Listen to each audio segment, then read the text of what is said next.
am Dunaway, registered dietitian and nutrition expert. Today we're going to be talking about smart snacking for children. Snacks are an important part of a child's diet, especially when there's a long time in between meals. Snacks really help that child hold over till the next meal. But what's the best way to offer a snack? Or what should you be offering for a snack?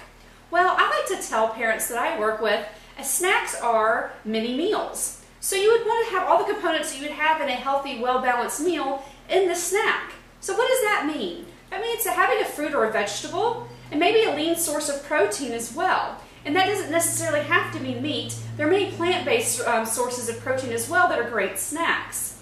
So some options are a smoothie, making a yogurt with yogurt. That's a great way, and adding some fruit into it. It's a great snack. Or just having some yogurt itself with a little bit of fruit, maybe a few nuts or seeds if you have allergies in your household. Also, hummus is a favorite of mine. Hummus is a Mediterranean dip made with chickpeas, ground chickpeas. And you can use it as a dip for all kinds of vegetables, carrots, bell peppers, sugar snap peas, anything that you like, or even with some crackers. It's also a great spread on sandwiches. I often put that on my son's sandwich and he loves it. And then there's also granola bars, or making your own trail mix. And today we're actually going to make our own granola bars, and I want to show you how easy this is to do at home, and then you can control the ingredients and know exactly what you're putting into it. And this recipe is actually from the Meal Makeover Mom's new cookbook, No Wine with Dinner. And if you follow my blog, or I think on here, I've on Dr. Z and Friends, I've mentioned Meal Makeover Moms before. I absolutely love them. They're wonderful dietitians, and they have given me permission to share their recipe with you today out of their new cookbook. So that's what we're going to do. Is I'm going to show you how fast and easy this is. So what we do first is I've got my food processor, though you could probably use a blender if you didn't have a food processor. I've got 1 cup of oats. So those are just the plain oats that you use to make oatmeal. I also have 1 cup of shredded wheat cereal. This happens to be a cinnamon flavored one that I like. It's also a great way to use up those extra bits and pieces that are at the bottom of the bowl that no one seems to want to eat. Also have some walnuts. Now, if nuts are something that you don't do in your family, if you have a nut allergy, sunflower seeds are a great substitution. And I've made these with sunflower seeds before.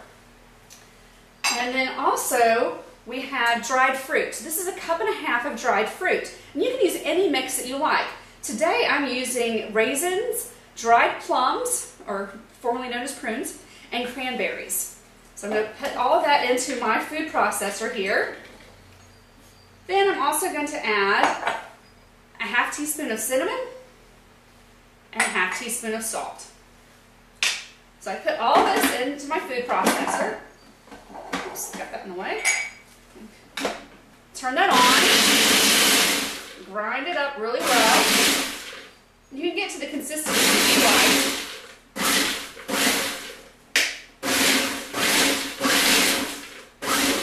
Unfortunately, my food processor is making a little mess of it.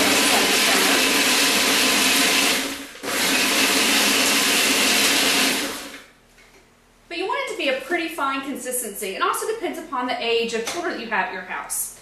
So I've got this pretty fine. And then over here, I've got 2 eggs. I've got 1/4 cup of honey and a teaspoon of vanilla. So I'm just going to mix that up really well. So once that's nice and mixed up, I'm going to add my oatmeal mixture to that, as well as I'm going to mix in some mini chocolate chips. Just 1/4 cup, that gives a nice little bit of sweetness that everyone likes. So we've got that now. Okay, that's well mixed up. And I see that I might actually still have a few chunks in here that I might grind up just a little bit more. So I'm going to do that.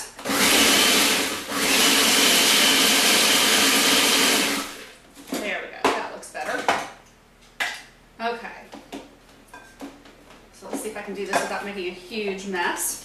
Of course, that's one of the fun things of cooking, is making a huge mess. And this would also be a great recipe to make with kids. Depending on the age of your children, this is a great one. They can help add to the bowl, they can help stir, but getting them involved in the process is a great thing to do as well. So now I've got my eggs and honey and vanilla that I'm mixing in with my oat and nut and dried fruit mixture. So getting that all nice and mixed, and now I'm going to add in my 1/4 cup of mini chocolate chips. You can use regular size as well, but the mini just kind of makes it spread a little more, since they're smaller, they spread a little bit better throughout the mixture. Because we all like a little bit of chocolate in every bite.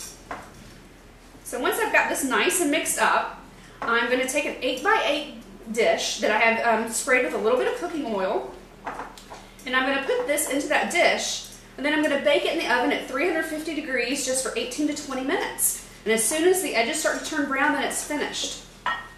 So I'm going to go ahead and pour this into the pan. And there. That's done. That's how easy it is to make your own granola bars. This way you know exactly what's in the mixture. And you can suit it to your family's taste, and you can have fun with it. Do it with different nuts. You could do it with different seeds. You could do it with different dried fruit. Have fun with different types of cereals or flavored shredded wheat if you like. So I'm going to flatten this with the back of my spatula. How's that look? That looks great. So I'm going to pop that in the oven, and then when it's done, here's some that I've already cooked.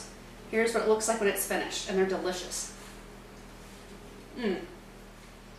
I love these. These are my new favorite go-to snack. It has a little bit of nuts, some protein, some healthy heart-healthy fats, as well as dried fruit. Have a wonderful day. Thank you.